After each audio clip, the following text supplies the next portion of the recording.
नमस्कार दोस्तों, जय श्री राम, जय हिंद राष्ट्र। दोस्तों, पूरे देश में जो है घर वापसी अभियान बहुत तेज़ी से जो है कार्य कर रहा है और इसी सिलसिले में अब जो है इस सावन के पवित्र महीने में भगवान शिव की भक्ति से प्रेरित होकर एक मुस्लिम जो है मध्य प्रदेश के खंडवा में महादेवगढ़ मंदिर में हमारे जो आदिल पठान भाई थे, उनका पूर्व नाम, जब वो मुस्लिम थे, वो जो है मंदिर में हिंदू धर्म में घर वापसी करते हुए उन्होंने आदिल आर्य नाम को अपना लिया है और सनातन धर्म में घर वापसी किया है। तो उनका क्या है पूरा कहानी, क्यों उन्होंने ये हिंदू धर्म में घर वापसी किया है, चलिए उनका कहानी हम सुन लेते हैं। और इससे पहले मैं निवेदन करूँगा कि चैनल पर अगर आप नए आए हैं तो कृपया करके चैनल को सब्सक्राइब भी कर लीजिए। चलिए वीडियो आगे देख लेते हैं।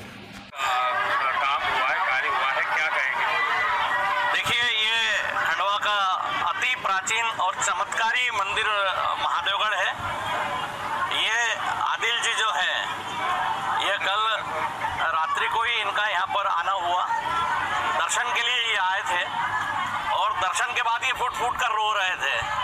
मैंने इनसे पूछा, भाई क्या बात है? तो इन्होंने बताया कि आदिल नाम है मेरा और मुझे स्वप्न में भी महादेव आते रहते हैं और मैं बचपन से ही सनातन धर्म से, हिंदू धर्म से प्रेरित हूँ, क्योंकि मुझे मेरे धर्म में जो हिंसा होती है और मेरे धर्म में जो अन्य धर्मों का अनादर सिखाया जाता है, उससे मैं काफ़ी व्यथित हूँ।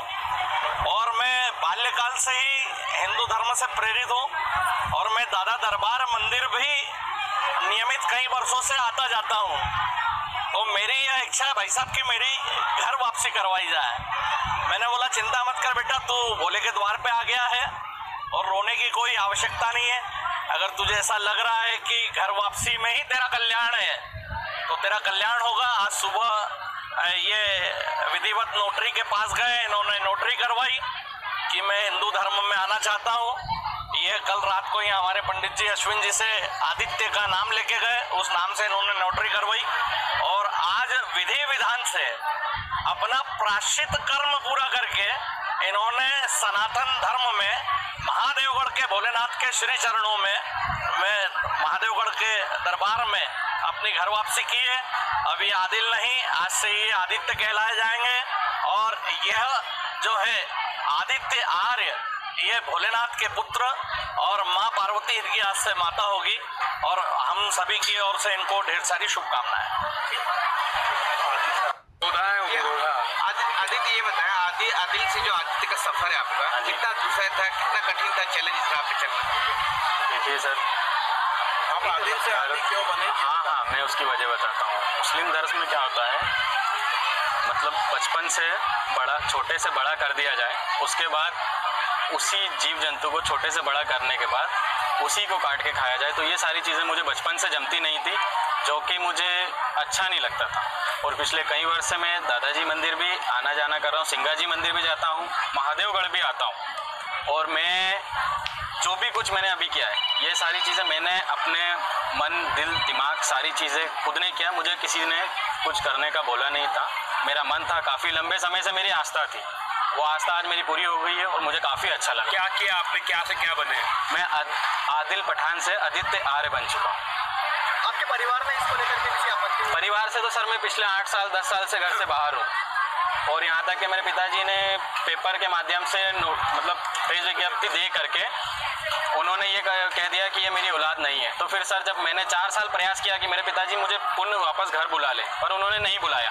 तो इसी कारणवश मेरा यही परिवार, यही सारी चीज़ें मेरा, और इसी कारणवश मैंने घर वापसी की। कहाँ के रहने वाले हो आप? कितने सदस्य हैं आपके परिवार में? हम लोग पहले नर्मदा नगर पुनासा डैम के रहने वाले थे, अभी रामनगर में हमारा घर है।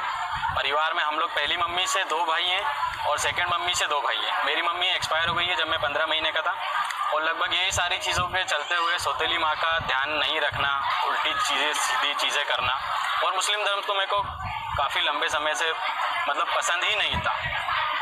मैं जी रहा था और क्या है, किसी कारणवश मुझे लगा था मेरे पिताजी वापस बुलाएंगे, पर उन्होंने नहीं बुलाया। मैंने अपने मन से गृह वापसी करी है। इसमें मुझे कोई किसी की जोर ज़बरदस्ती, कोई आपत्ति, कोई दबाव नहीं है किसी की तरह। पूजा करेंगे, आज क्या क्या किया आपने? आज यहाँ आके सबसे पहले मैंने स्नान किया, बाल दिए, उसके बाद शिव जी की पूजा की, उसके बाद महादेव की पूजा की। अच्छा, मुंडन क्यों कराया आपने? जो बाल गृह वापसी हुई है ना, तो इसमें ये चीज़ तो ज़रूरी है ना सर, गृह वापसी हुई है ना। तो आदिल जी का बहुत बहुत स्वागत है हमारे हिंदू धर्म में। उन्होंने जो घर वापसी किया है उनकी बहुत सारी शुभकामनाएं। और ज़रा दोस्तों यहाँ पर ध्यान दीजिए कि जो आदिल जी है वो क्या बताएं, क्या कारण रहे हिंदू धर्म में उन्होंने घर वापसी करने का जो है उन्होंने संकल्प लेना पड़ा या लिया। तो उन्होंने जो बताया, सबसे पहला रीज़न कि बचपन से ही जिस जीव जंतु को आप जो है पालते हैं, बड़ा करते हैं, उसके साथ में आपका एक इमोशनल अटैचमेंट जुड़ जाता है। फिर जो है उसी जीव जंतु को, जानवर को जो है बड़ा होने के बाद में कुर्बानी के दिन उसको बेरहमी से बांध के, उसको जो है काट के, तरपा तरपा के उसको जो है मारा जाता है अल्लाह की कुर्बानी के नाम पे। तो ज़रा सोचिए कि ये कितना ही निर्दय वाला काम है जो कि मुसलमान लोग कुर्बानी के नाम पे अल्लाह का इबादत करने के लिए करते हैं।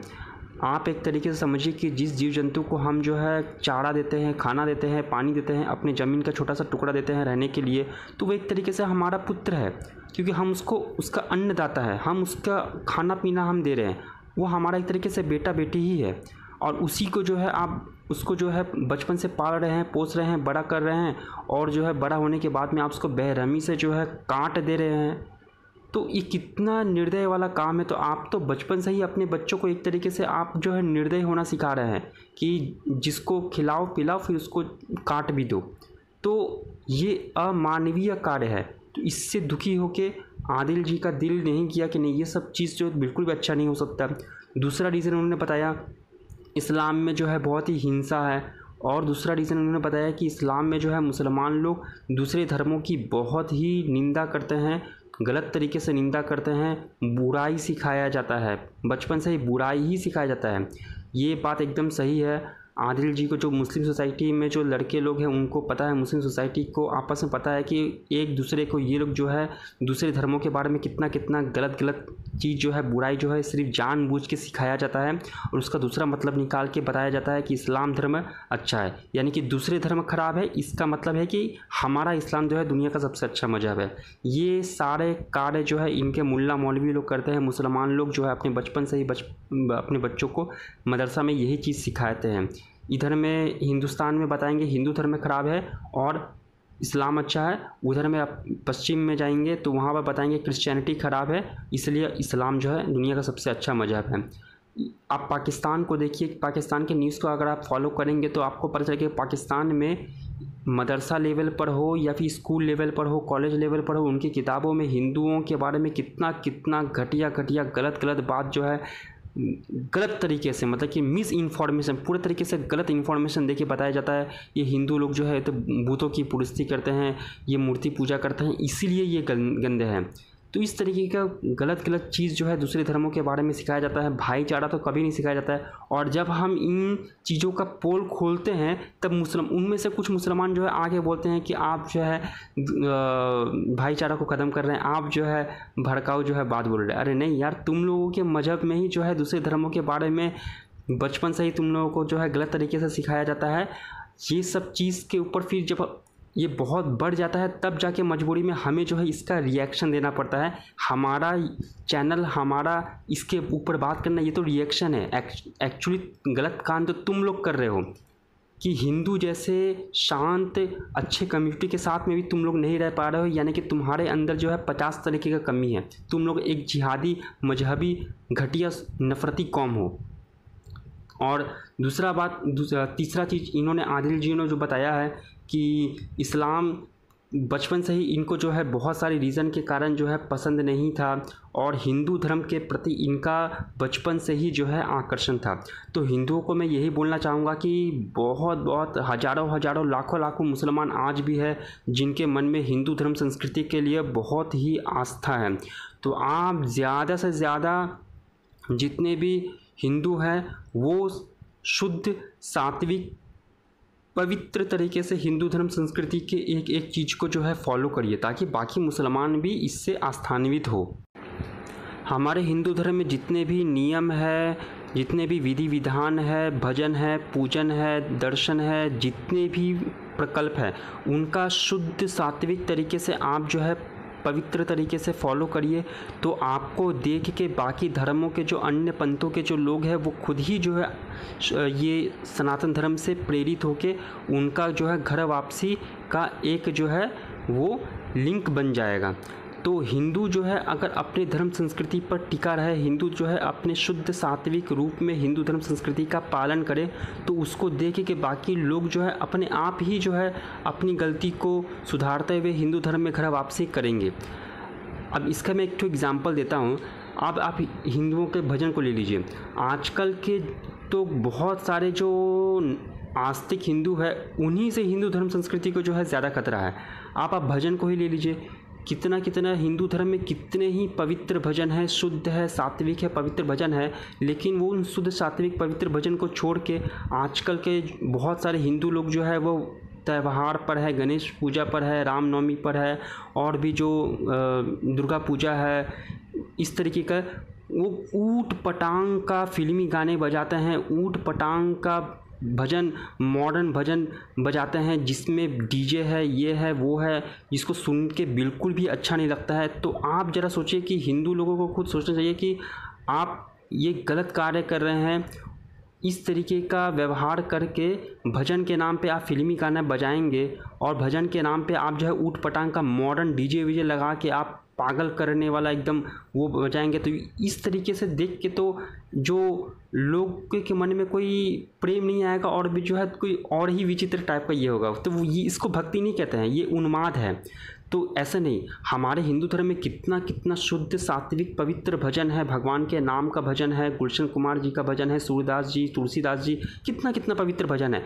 तो कभी भी जो अच्छा व्रत त्यौहार पर्व का दिन आता है तो उसमें जो है आप पवित्र भजनों को बजाया करिए, जिसको कि सुन के मुसलमानों के दिल में भी हिंदू धर्म के प्रति भक्ति भाव जो है उसका एक बीजारोपण हो। ऐसा ना हो कि जो हिंदू है, आस्तिक हिंदू है, उसके मन में भी जो है इस तरीके का ऊट पटांग का भजन सुन के वो भी जो है वो नास्तिक प्राय सा हो जाए। तो भजन को, पूजन को, जितने भी व्यवहार है, प्रकल्प है, इसको शुद्ध सात्विक रूप में फॉलो करिए। तो हिंदू जो है अपने धर्म पे अगर टिका रहेगा तो बाकी धर्मों के लोग भी जो है अपने आप जो है हिंदू धर्म में घर वापसी करने लग जाएंगे। लेकिन हिंदू जो है अगर वो मॉडर्नाइजेशन के नाम पे और भी ऊट पटांग का उन्माद और अपने मनमानी तरीके से आप जो है भजन पूजन के नाम पे डीजे चलाएंगे और फिल्मी गाने चलाएंगे और भी पूजन के नाम पे जो है भगवान की पूजन के नाम पे आप जो है साईं बाबा की पूजा करेंगे और भी ऊट पटांग ना क्या क्या, तो इससे जो है तो फिर प्रॉब्लम ही है। इसीलिए जो है हिंदुओं को शुद्ध सात्विक पवित्र रूप में, जैसे हमारा धर्म संस्कृति जैसे धार्मिक किताबों में लिखा हुआ है, उसी तरीके से शुद्ध सात्विक रूप में आप जो है भजन करिए, पूजन करिए, सारे विधि विधान प्रकल्प करिए, तो बाकी लोग भी जो है पुनः हिंदू धर्म में घर वापसी करेंगे। तो सबके पूर्वज का नाम हिंदू ही है, तो आज नहीं तो कल सबको जो है हिंदू धर्म में घर वापसी करना ही है। हमारे देश में जितने भी मुसलमान हैं उन सब के पूर्वज जो है इतिहास में देखा जाए, कोई 3 पीढ़ी पहले, कोई 4 पीढ़ी पहले, कोई 5 पीढ़ी, कोई 10 पीढ़ी पहले जो है वो हिंदू ही था। कोई माता के साइड से, कोई पिता के साइड से, सबके पूर्वज का नाम जो है इतिहास में हिंदू ही है। इसलिए सभी मुसलमानों को मैं कहना चाहूँगा कि आप जो है ईगो को छोड़ के, ईगो में रह के जो है आप अपने ही ज़िंदगी बर्बाद कर रहे हैं कि नहीं भाई हम तो मुसलमान हैं, हम तो मुसलमान ही होके रहेंगे, हमें कोई हिंदू नहीं कर सकता। ऐसे नहीं, ईगो नहीं, ईगो को छोड़ के आप जो है स्टडी करिए, इतिहास पढ़िए, तो आपको समझ में आएगा कि सभी मुसलमानों के पूर्वज एशिया में, खास करके भारत में, पाकिस्तान में, अफ़गानिस्तान में, बांग्लादेश में, ये जितना भी पूरा का आसपास का जो इलाका है, देश है, इन सब में सबके पूर्वज जो है इतिहास में हिंदू ही है। तो सबको आज नहीं तो कल हिंदू धर्म में घर वापसी करना ही चाहिए, ईगो को छोड़ के।